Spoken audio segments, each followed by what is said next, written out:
You sure? Yeah, because what I'm going to do is watch my machine.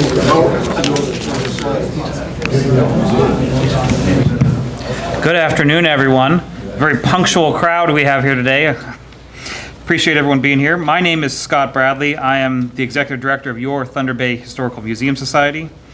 I would like to begin today to acknowledging the original custodians of this land, paying our respects to the elders past, present, and future, and for the memories they hold, the traditions, the culture, and the hopes of Indigenous peoples.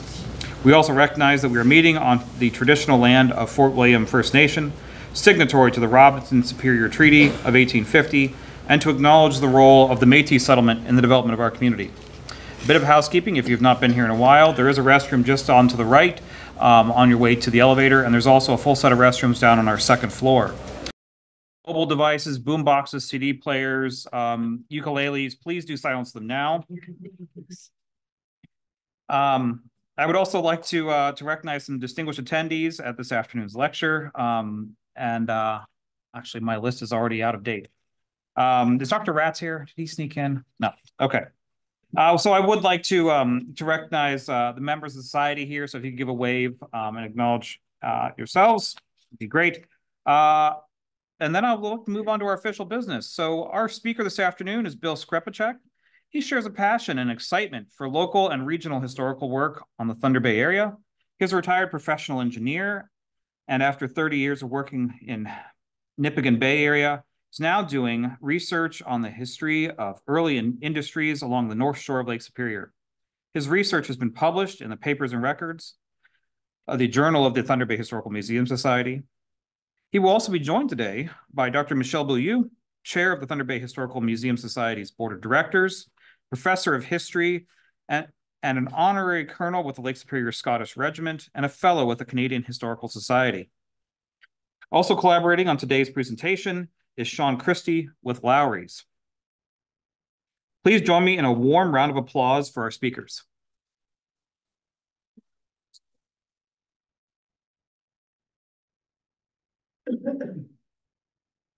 Thank you very much, Scott. We have quite a nice crowd here today. I'm very humbled, actually, to do this presentation. This presentation should have happened back about 2020, but COVID got in the way, and as a result, I had a whole number of lectures that I was going to pass along, and they all froze. So this is the first time this lecture is coming out of the box again. And I was hoping it was going to be 40 below with a wind, like what is shown here on my book cover, but it isn't. However, it is April the 14th, and this is 2024, and this happened in April the 14th, and the slides associated April the 14th, 1885, when the story was that there was these series of troops that came through on the incompleted C.P.R. line.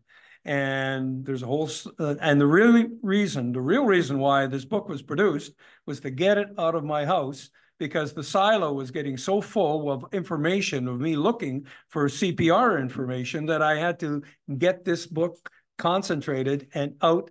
And as a result of it, there was a whole bunch of really good information that I got about the progress of the final connection of the C.P.R., and then finally the driving of the last spike at Noslo, etc. But these troops had to walk on that incompleted line, and there was an urgency, tremendous urgency, supposedly, for John A. Macdonald to get the troops out west. First rebellion in 1870 took place in the summertime, and there was a problem getting the troops up by boat because the Americans wouldn't let them through the Sioux locks, and they had to walk around them. It took them 90 days to get from Montreal to Winnipeg. Never fired a shot. Louis Riel moved away, and the guy Woolsey came back and said, "I've had enough of this, Canada," and he went to Africa. So having said that, on the second time here, this is the winter time, and there's late winter, and there's a whole bunch of problems associated with getting them across. But William Van Horn, who was out of money running the C.P.R., said, if you assure me the money, I'll get your troops there in 7 days to Winnipeg from Montreal. And he did. And this is part of the story. Today, we're going to hear the story narrated by, it'll be the story of Alexander Campbell, who wrote this, and we will follow with slides along showing the artwork. And I'll let Michel Beaulieu do the biography on this Alexander Campbell. It's a fascinating story, and we're very lucky to have the images that he had because there was no photos taken at this point in time. This was a time when sketching was an art, and it was completed oftentimes after. But the reporting of the progress was put into the Toronto papers in what they call the Illustrated War News. It was a Grip Publishing Company, and there were sketches that they did in there to amplify the effort made to come across. There was more sketches than what you'll see here, of course, but I only focused from north of Wawa to Fort William, Port Arthur. That's it. That was our section. That's my section of interest, and that's the section of the book. Here we go. And by the way, this is a true story, and it's based on forensic information. Book later is going to be available for sure, but this isn't about selling books necessarily. It's about the forensic material. There's an image catalog. There's telegram part where there's over 300 telegrams of the only C.P.R. telegrams in existence of the activity. And then at the end, there's the testimonies of the colonels going across. Here we go. So incompleted C.P.R. There's the C.P.R. line, actually 1885. You can see in red coming across. But Lake Superior was full of ice at the time. Now this, I co-opted this shot, but for sure it's not like that this year. However, as you can see, there's anchor ice all along the North Shore, which was the ways and means that was allowed the troops to proceed. And this was over 3,000 troops that came through in 18 days, along with horses, armaments, all the other tackle necessary to do the job. So we have the setup here. There was no way that navigation could be completed on the lake in this situation. Here again, the yellow indicates the section that was not, I don't think I'm going to use the pointer because I know they can't see it unnecessarily, but in yellow, this is the section that was incomplete from north of Wawa all the way around to Red Rock. And the trains were waiting at Red Rock to carry the troops to continue on. Here we have the four sections that they needed to walk. This again, I'll step away. Walking on land, walking on ice, walking on ice, walking on ice.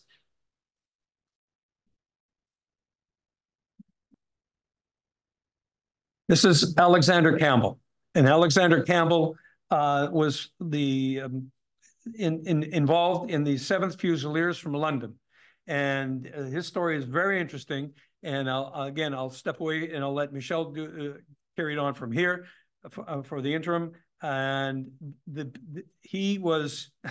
they were all solicited. He was one of 257 coming from London, Ontario at the time. He started off as somebody who just had a first aid course or whatever, and by the time he ended up on the prairies, he was a surgeon. So he had developed his skills very quickly as he came across. So please, Michel, if you could continue.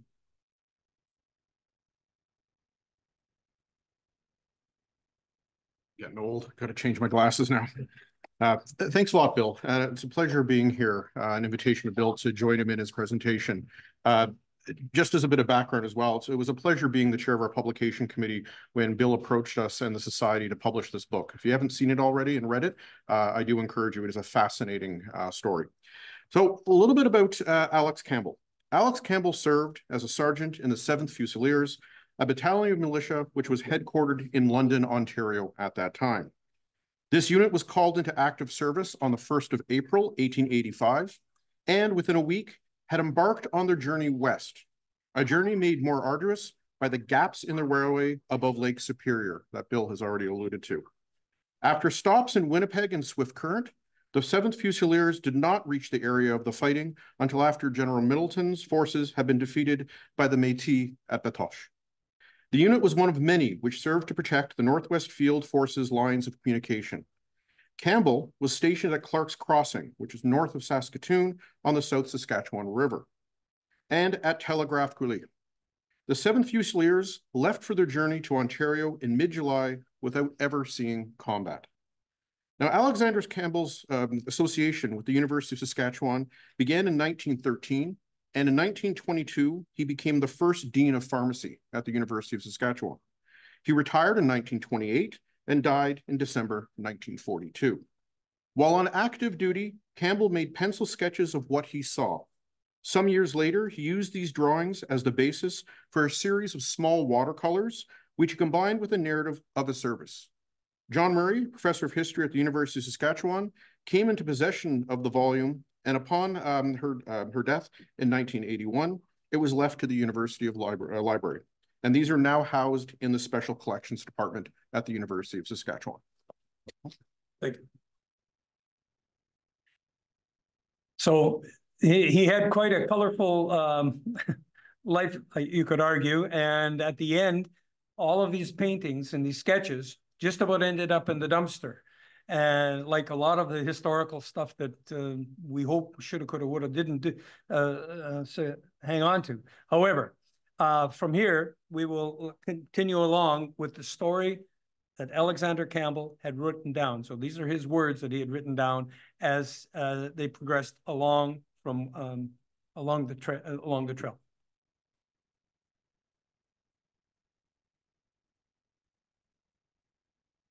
And Bill has tied these directly to the images. So what I'm going to be reading, as Bill had mentioned, is Campbell's own words and what Bill has actually tied to the images and sketches that were produced as close as possible. Yes. We now have to leave our comfortable train, and for the rest of the way, we'll be in the open, trusting to sleighs, open flat cars, and our own legs for our transportation. We know very well what we are up against, because the press has been full of reports sent home by the correspondents who accompanied the troops from Toronto over the gaps. And as they had to share the hardships with the soldiers, they made it as harrowing as possible. However, our boys were not dismayed, but rather seemed glad to be again in the open and active, but they fully realized it was to be a tough piece of work and were prepared to face it. The gaps. First gap. We are still in the hands of the C.P.R. They are to transport us over the gaps for the purpose, have on hand about 50 teams taken from construction work. Magpie, the first 27 miles was reached about dark without any serious incident.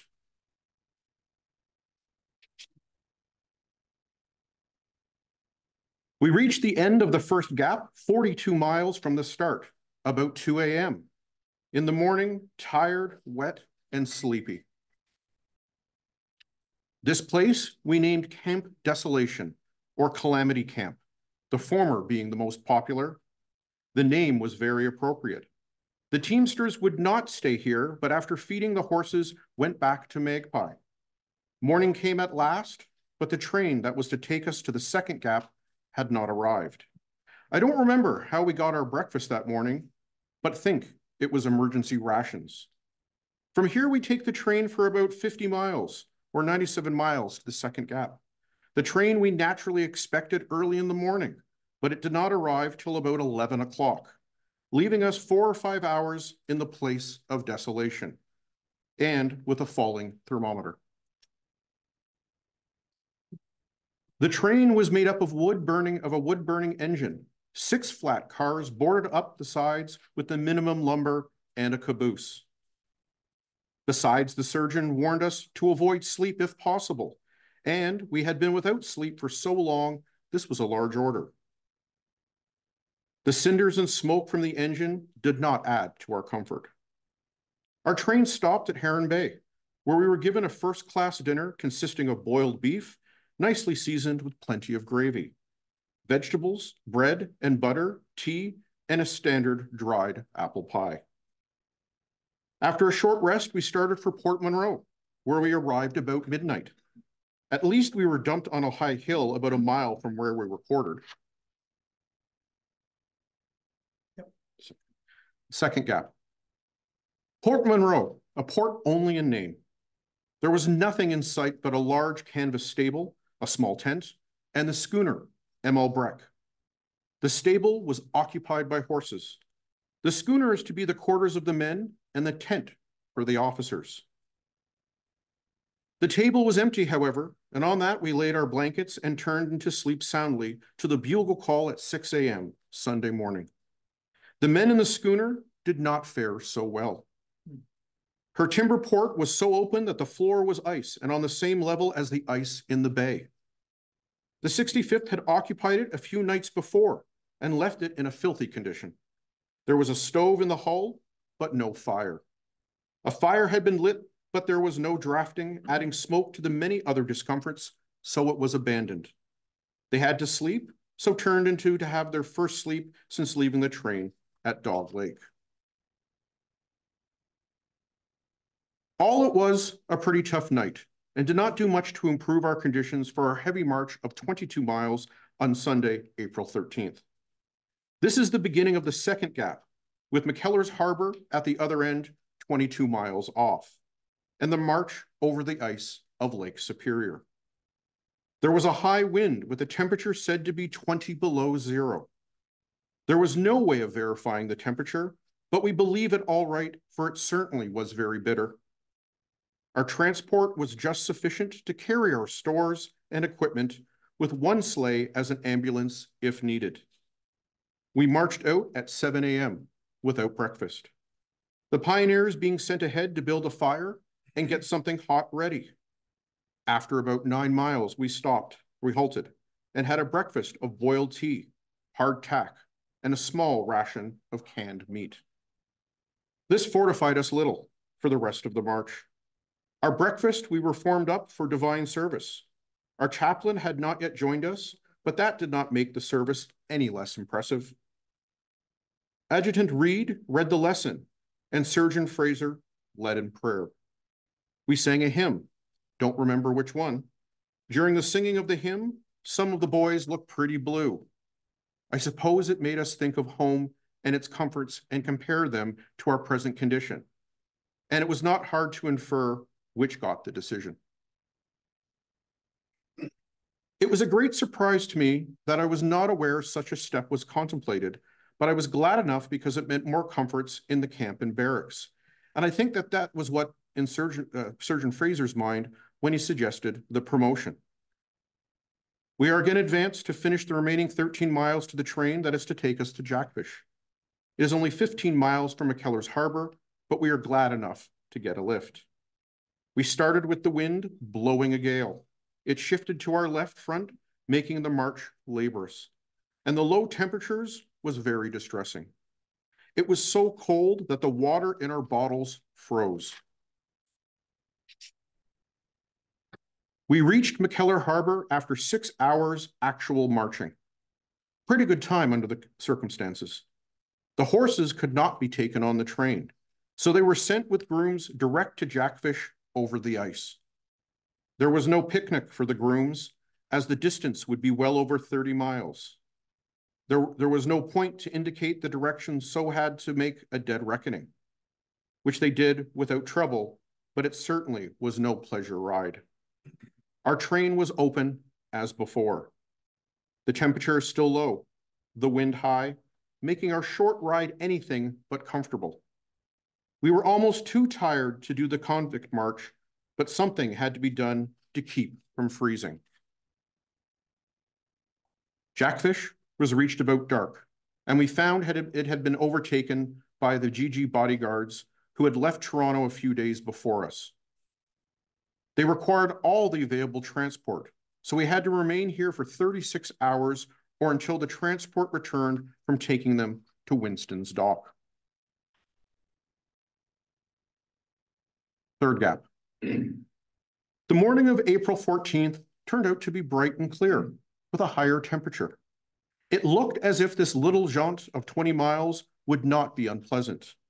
The route was over the ice, so the sleighing is bound to be good, and the men were fit. Reveille at 6 a.m. And after breakfast, we were told off so many to a sleigh with plenty of room for all. While the weather was suspicious at the start, it changed about noon. The wind increased to a gale, producing a blizzard so dense that at times we could not see the team ahead, although we were close in formation. Our train had not arrived, and we were compelled to wait in the storm for 2 hours. We had 50 miles to go by rail and open cars, as usual, to be landed on the shore of Nipigon Bay. The train stopped at McKay's Harbor, where we were served with a meal on the cars, and this helped a little.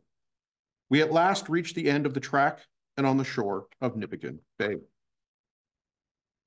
Fourth gap.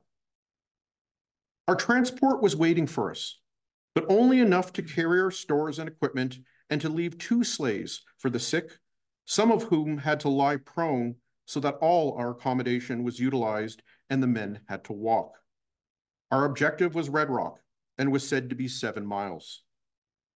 When the transports were loaded, it was quite dark, and believing it to be only 7 miles, we set out at a lively clip.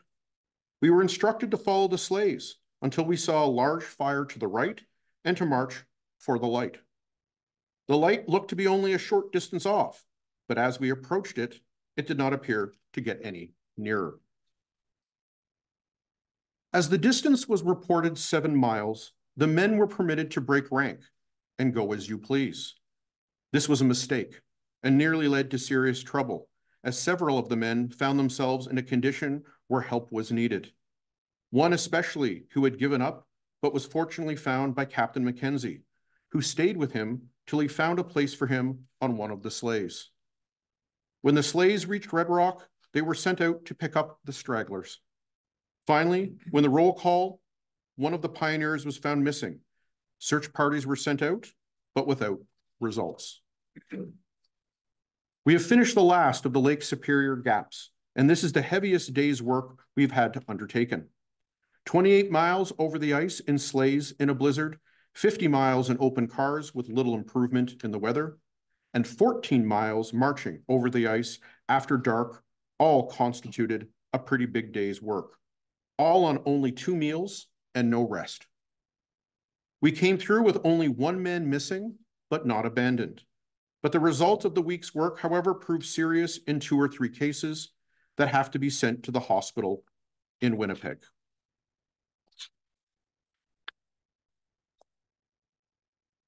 Red Rock. Red Rock was reached on the night of April 14th, and we were very much comforted with the assurance that our transportation difficulties were over. We are now to have complete rail connection continuous to Calgary, or as long as we remained on the main line. It's a great relief, and everybody is happy.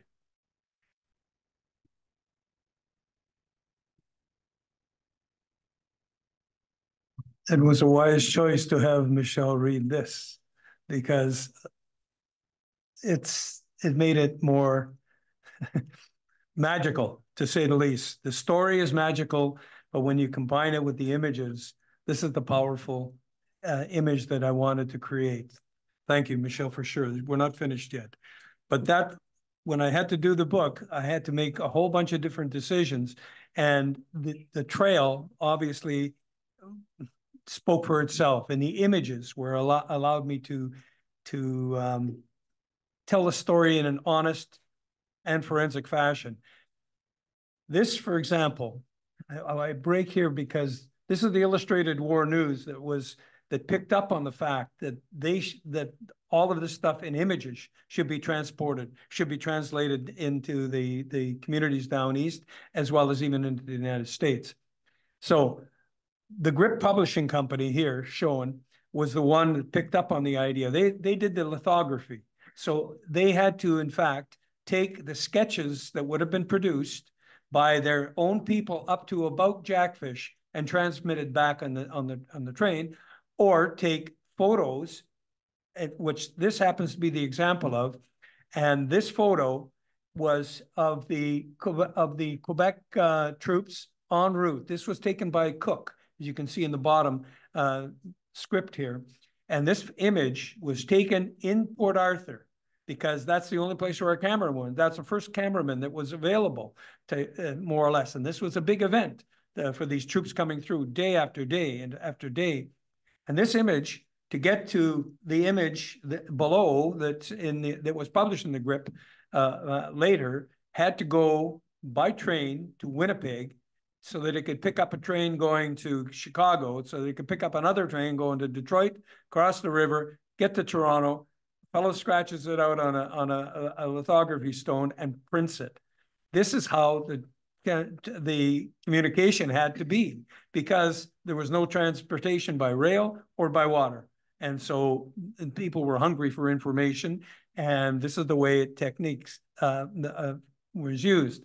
Now, the next slide is a slide that was produced, and this is a very famous slide. This was in the newspaper yesterday, as a matter of fact, in color, but they didn't print it in color. It's too bad, because this slide here, and I'll ask my next guest to come up and read the story related to this image here. But this image, again, was taken by Cook. It was a photograph.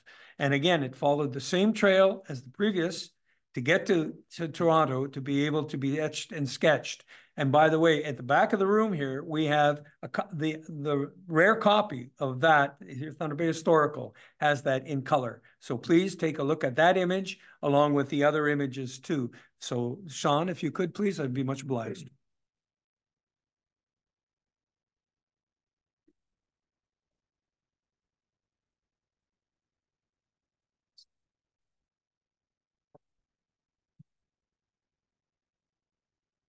Thank you, Bill.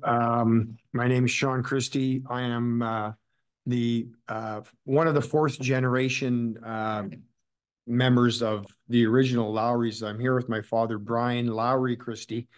And so we are coming up on an anniversary next year. Lowry's has been around in Thunder Bay, Port Arthur since 1905. So we will be 120 years old next year. So that's quite an accomplishment to be proud of. So thanks for having me. Thank you.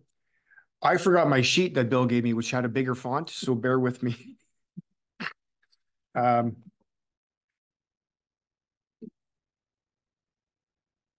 So this is the story of the 7th Platoon, the Fusiliers of London. After arriving at 6 a.m. on Wednesday, the 15th April, 1885, the platoon was offered breakfast and later a walk through a local general store owned by Mr. J.L. Milkey, named the Bazaar. Later became Lowry's on North Cumberland Street. This image captures the enthusiasm of the military group after having a normal meal, following many days of rough travel, and then being allowed to play all the instruments in the store, including piano, organs, music boxes, and the brass horns. Over 200 men are shown singing and playing instruments to their great enjoyment at this impromptu concert opportunity. It was a good thing for them that their passenger train was late and arrived from the west that day. Many troops had come through days earlier, had only been allowed a brief meal stop at Port Arthur in their fanatic rush to the west. A watercolor reproduction by Toronto artist, sorry, now we're going to can't read and write at the same time. Wilmot. C.R. Wilmot in 1890 from a drawing published in the Illustrated War News, Toronto, 9th May 1885. The color image minus a flute on the extreme left was based on a photograph likely taken by C.F. Cook, the 15th of April, 1885. The photo probably traveled east to Toronto via Winnipeg, United States Railway to meet the publishing date, as no other mail route was by the rail or water was available at that time. Thank you. Thank you very much. Thank you. Thank you for the words. So as a result of these images that actually were a surprise to me, even when we were doing the book, when Tori, the previous archivist, came to me and he said, I have these images. it just lit me up like a Christmas tree because they were in color and a whole bunch of other things. And I said, okay, this book is going to have to be done in color. And he said, well, wait a minute, this is a little more expensive. I said, it doesn't matter. It's better to do it right the first time. And that's exactly why this book is in color. And that's why it's an honor to be able to produce this material and to represent this Canadiana history for and with Thunder Bay as the key area here. Now I'll let Michelle finish off with the returning troops here. If I may, Michelle, what the troops were coming back, as you see the date, July 1885. So they weren't out a long time. And as a matter of fact, coming back, the return route already, the railroad was complete across the Nipigon River. The Nipigon River Bridge was completed in April 18th, 1885, just when the last main group of troops was going through. So well over 3,000 troops had to go over the ice without having going across the Nipigon River Bridge. However, on the way back, they were able to go back via rail, or by rail, I should say, over the Nipigon River Bridge back to their locations in Southern Ontario and Quebec and Nova Scotia, as well as they could also choose a boat route or a vessel route out of the harbor through the locks and down to Sarnia and or Collingwood. So this is what you're seeing here. This is the troops returning from the west over the completed Nipigon River Bridge, recently completed. As you can see, still, these vintage images just light me up.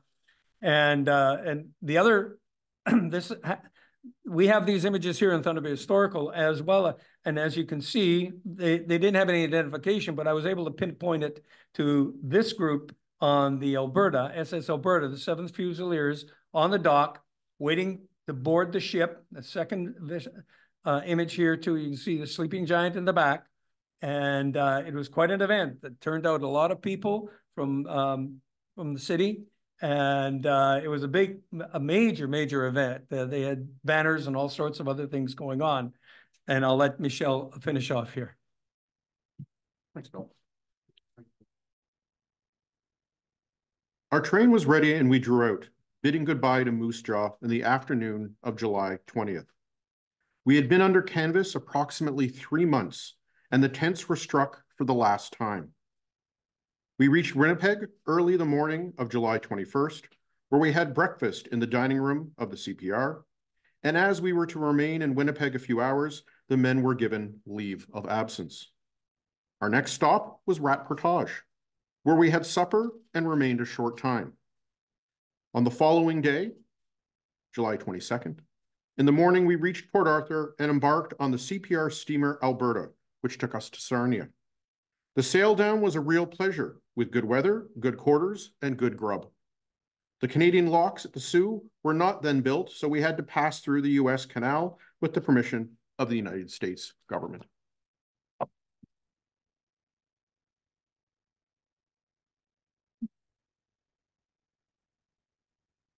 Alexander Campbell was a real asset to our area, from his stories, from his images, from recording this material as accurate as possible. He did quick sketches as he was moving along the shore. Imagine sketching at 20 below in a wind and all these other things. So he did have to finish them off. When he became associated with the University of Saskatchewan, Saskatoon.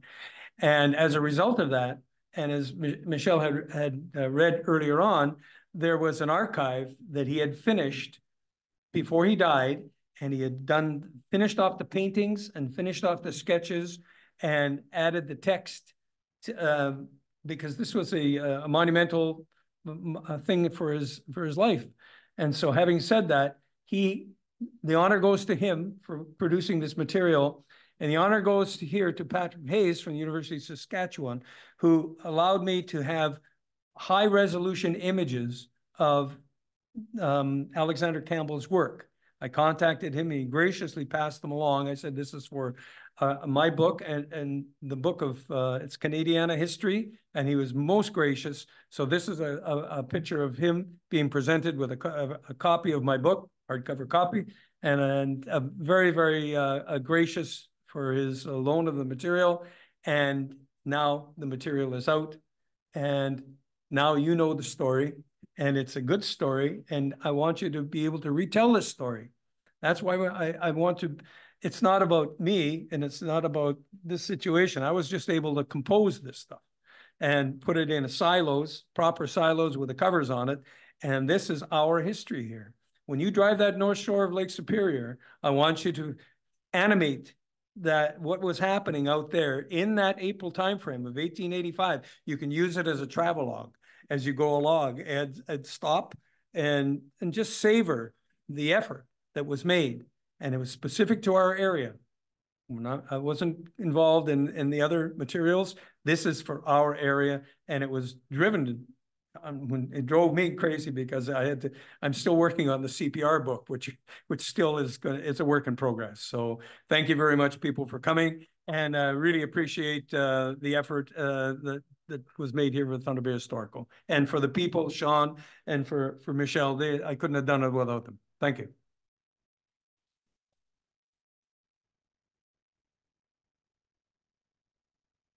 If there are any questions, I've been instructed to make sure that I repeat them and go forward from there. Yes, Rail. Bill, didn't the ice go out a few days after those guys made it across? The question is, didn't the ice go out a few days after they crossed? That particular winter was a really, really heavy winter, and the ice, the anchor ice along the shore was precarious, and John Ross, which Rossport is named after, warned the government people. They said, listen, this is really getting tenuous. And actually there was one last crew that came through, and it was Colonel Oswald with his battalion from Montreal. And these guys came through a month later, and there still was some remnants of ice then. And he demanded that they bring a boat into wherever to get his troops across. And by this time, the rebellion was over, but he wanted to go there anyway with his troops, etc., to prove that he earned his groceries, type of thing. But that ice was still there at that year, and it was in large form. That was a very heavy year ice. There's no question about that. Yes, sir. How many groups went across Lake Superior at that time? In the book, I was so fortunate to be able to get the report from the government about the troops. So in a page, you see the numbers of troops here, and the numbers of men, the numbers of horses, the number of all of the materials that were coming across. There's just one Northwest Field Forces report here, 1885. So I count here 2, 4, 6, 8, 10, 12, 14, 16, 8, about 20 flights that came through. And they ranged in numbers from anywhere from, here's 107, A and B, that was Mozambique, 107, 106 with 8 and 4 officers. So they ranged anywhere from 100 to 300 plus in their numbers as they came through. But just what I said there, and I didn't emphasize it at the beginning, but the legacy to these guys coming across, and especially in the sections where they had to walk, the sections from the C.P.R. were named after these guys. And so you have here, I should know them by heart, and I do: Otter, Grasset, O'Brien. Mozambique became Mobert. That's how Mobert got its name. They shortened it up because the telegraph guys needed to be able to work fast with their fingers.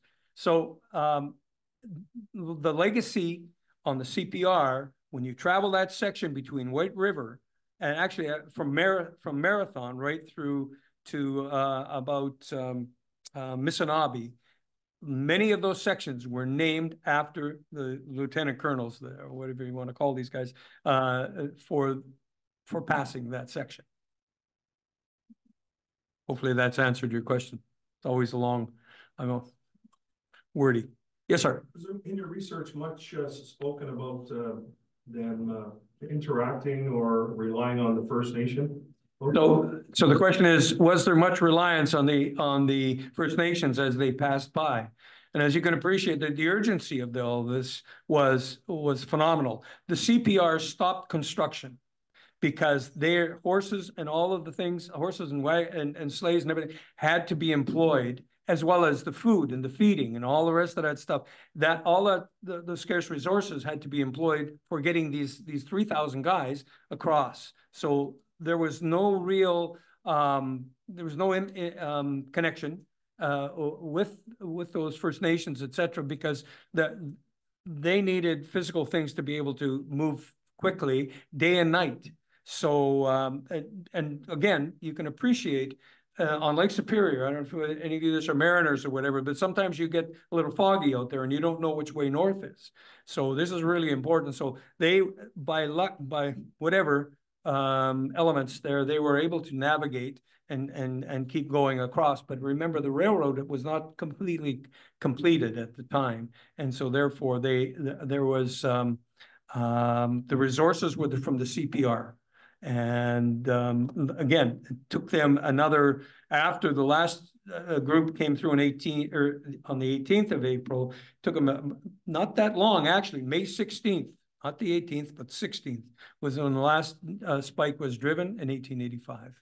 And that's it. Yes, sir. Coming from Missenabie Bay, the area where they crossed. Yes.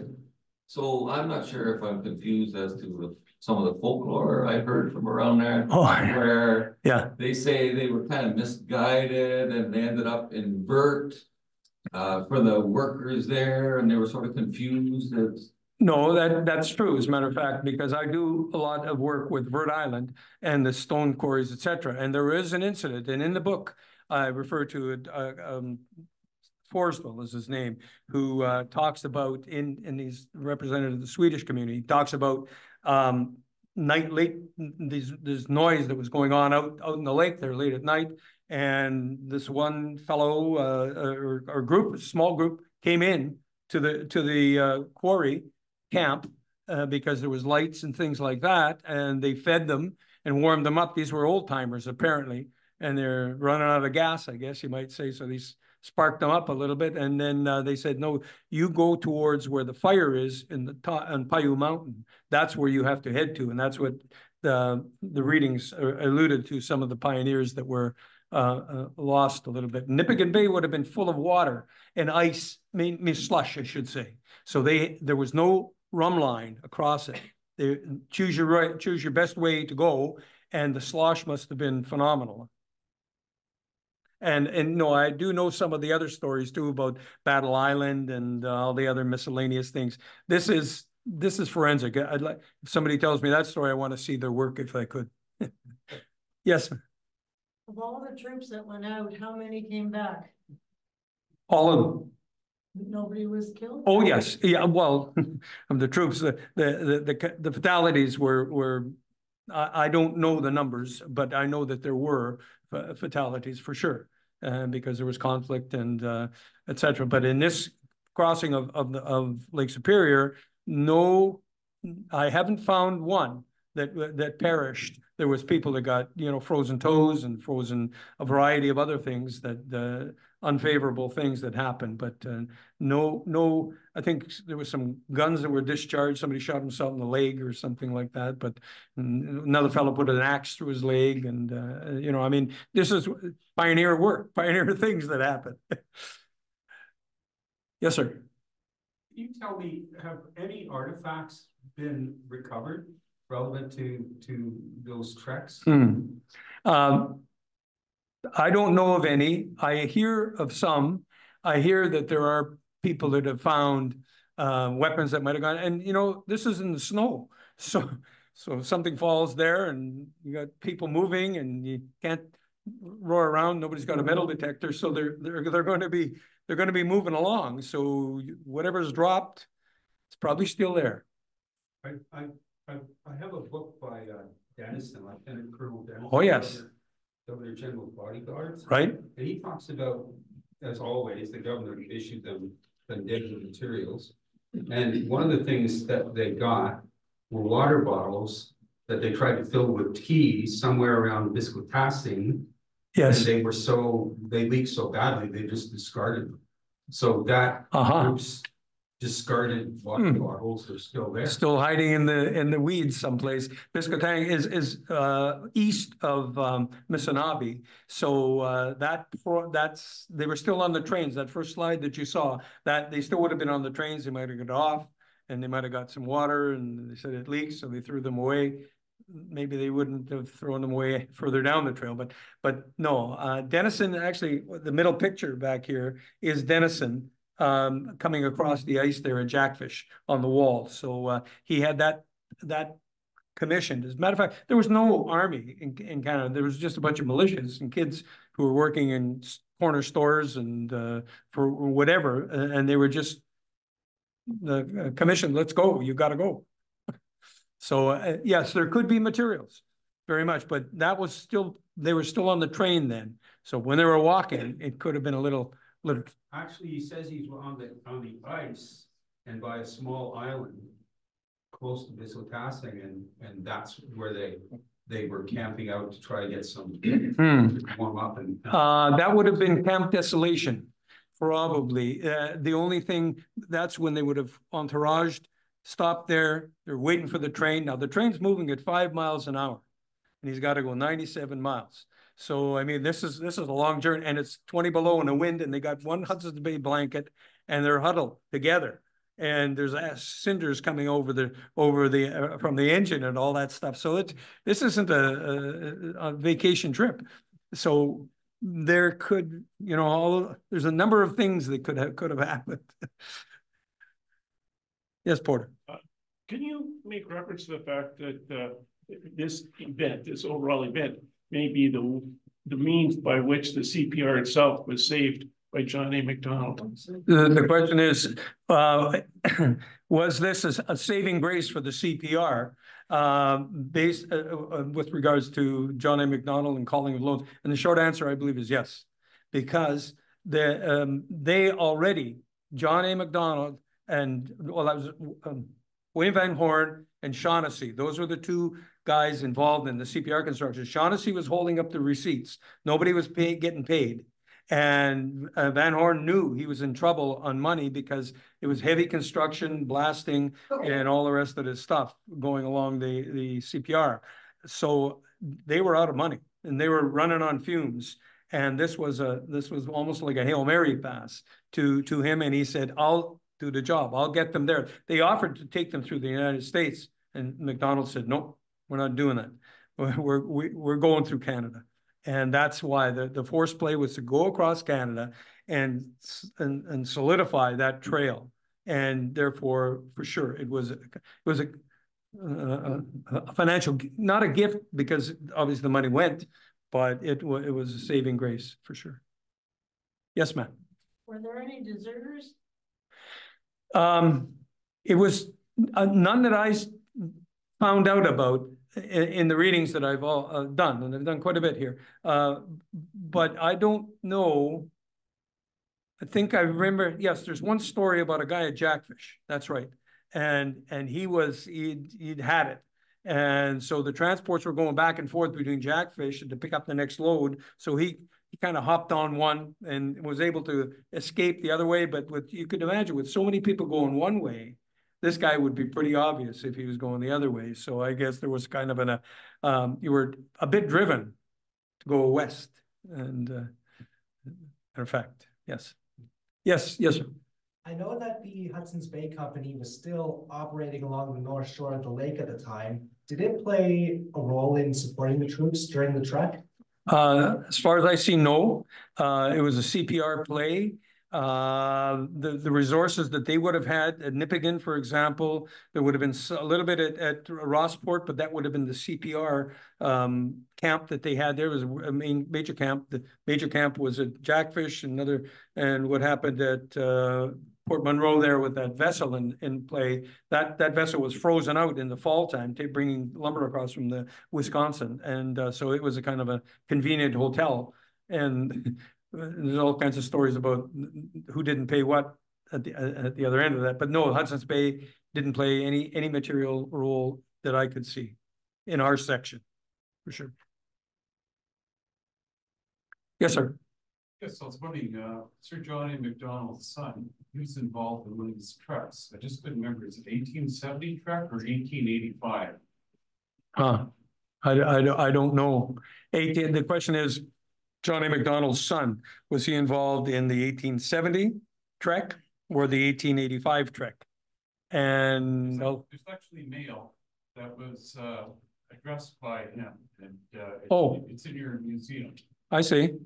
Well, to be honest, I don't know. I don't the honest answer to that. These are other questions almost on the side of where my thinking was. But yeah, if you know something, there's something else to be mind. A gentleman here shared some the stories of a 50th anniversary of the rebellion guys. I can't remember exactly where they were. Yeah, 50th anniversary in Toronto, King Edward Hotel. 50th anniversary, King Edward Hotel in Toronto, of the walk, the troop treks, and there was quite a few old timers there. A lot of gray hair in the crowd, and of course, but there would have been these events that were going along, and matter of fact, all of the names, if I'm not mistaken, are in that government report of who participated in what, because the government wanted to know everything, right down to the penny of who spent what where. So the names are there. You might want to do that. Public library has got the copy of that Hansard report. Very thick, very meaty. Anything else? I know there's a lot of material here, and you may who has seen this material before? Nobody. Some of it. Yeah, you have bits and pieces, but I hope you trust what I say here, because I wouldn't have put it in the book if it wasn't as forensic as could be at the time. So this is a pile of evidence. Sometimes the book is a little thick reading, but you're not going to go wrong by reading it. The telegrams are pretty rich too, if you can imagine the events. There was weather reports, there was progress reports, there was what was happening out west. All that kind of stuff was. They had the telegraph was the first communication tool, Canadian communication tool available. So it was, John A. Macdonald knew a lot of things of what was going on. So it was a different game to play. They say during the Civil War in the States that Lincoln had more knowledge because there was a lot more railroads, and therefore there was a lot more communication along the railroads. Therefore, knowledge, information was being passed. Yes, ma'am. Sounds like that was a fairly horrendous journey. Like one night in the cold would have done me in. Oh yeah. What did the government do to entice people to sign up?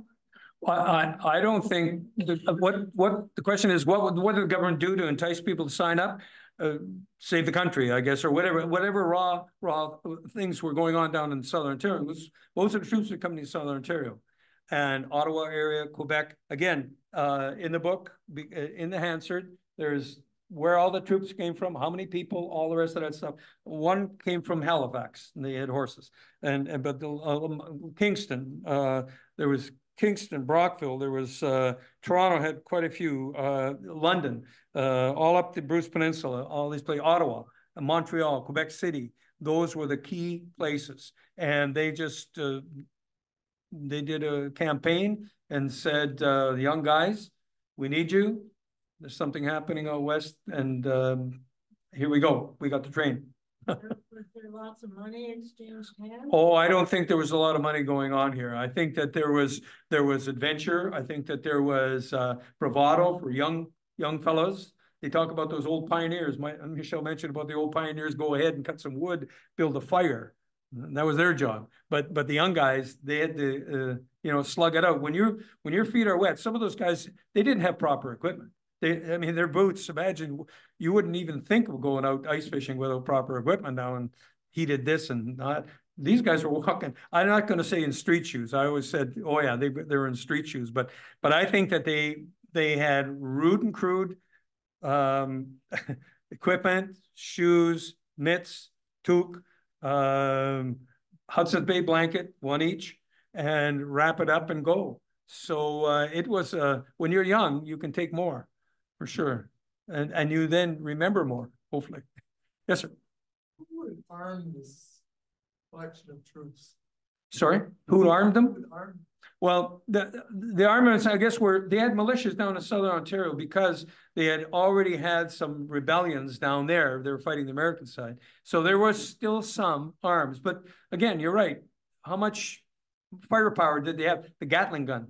The Americans, apparently they rented a few from the States. And the other problem here was the Fenians. There was a Fenian story that hung around, and the fact that they had been marshaling down in Chicago and Minneapolis and heading up, they could to truncate to come into Winnipeg and do all that stuff. I don't know if there wasn't much evidence that I found. Of course, I stopped here because I'm looking at the C.P.R, so I don't know all the other aspects of it, or much of it. But yeah, you're right. The armaments and what about gunpowder? Where'd they get the gunpowder from? And you know, and hopefully it was dry and all that kind of stuff. Explain who the Fenians are. Fenians were an Irish group. If you look it up on Google, and the Fenian factors prevailed for. I'm really not the right historian to talk about. Maybe Michelle, have you got a Fenian story? Yeah. So Michelle, the historian, please. Generally, a lot of different interpretations of sort of the motivations of the Fenians. Part of it is surrounding shortly after the American Civil War, you had a lot of armaments, a lot of individuals with training. And because of situations dealing with Ireland, England, Great Britain, the United Kingdom, as it would become called, you have a group of individuals who actually sought to, in response to what was occurring overseas, actually threaten in terms of what was then the sort of nascent country of Canada. So this was a group that had launched sporadic raids in Atlantic Canada, also was threatening in terms of what would become Canada, East Canada, West, Lower Canada, Upper Canada. So this was all sort of percolating around at the time, about 1885, so shortly after the American Civil War. Standard Canadian history often talks about it. I mean, I talk about it in my second year lecture course, where it was one of the many different, I wouldn't say propaganda, but definitely one of the motivating factors that was used by various individuals and politicians within what becomes Canada to motivate individuals of why there should have been a separate dominion created out of what was before previously British North America.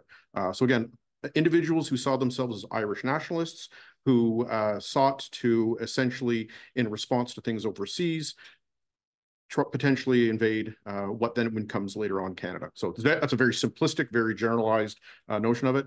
Fantastic number of books in the last 10 years have been written on it.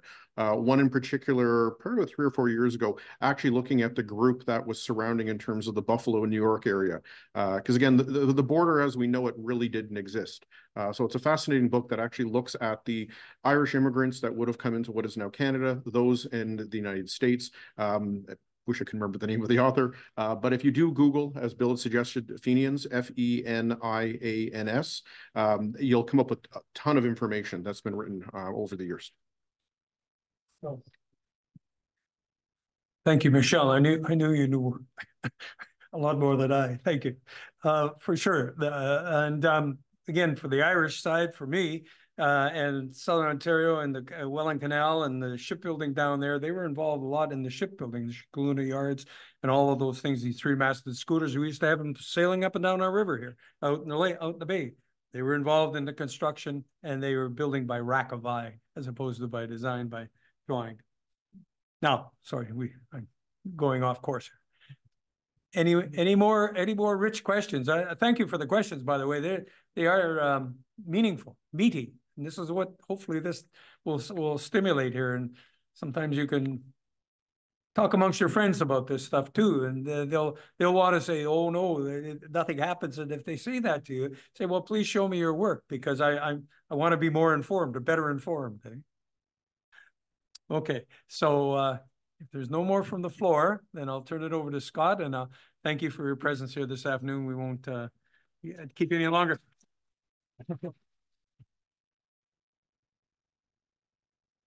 Just as an aside, the book is available through Thunder Bay Historical. It's either here or there downstairs, and I'll sign it. And by the way, we have some bookmarks here that like having a loot bag at a birthday party. You can take a few.